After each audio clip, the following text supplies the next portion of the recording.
partial payments for memberships in Gympe. Gympe allows you to collect payments and installments. This is useful when members want to pay in parts or when you want to onboard them before full payment. Go to the Members tab. Select the member. Then go to the Memberships tab. Choose the plan you want to assign. Click on Dates and select the membership start date. Now go to Summary.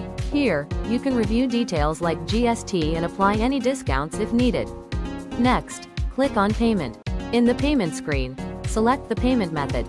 Choose the payment date. Now, enter the amount you are collecting. You can enter 0 or any amount up to the total payable. Then, select the due date.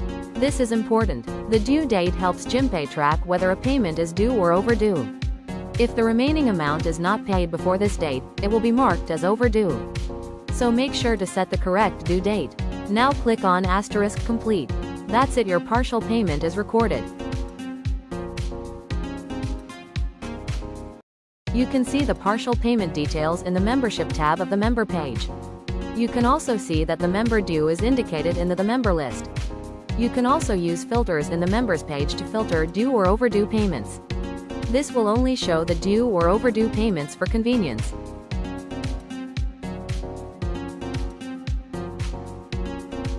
To record additional payments, go to the Purchases tab.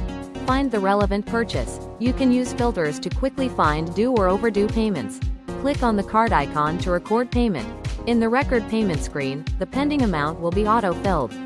Pay the full remaining amount, or enter another partial amount.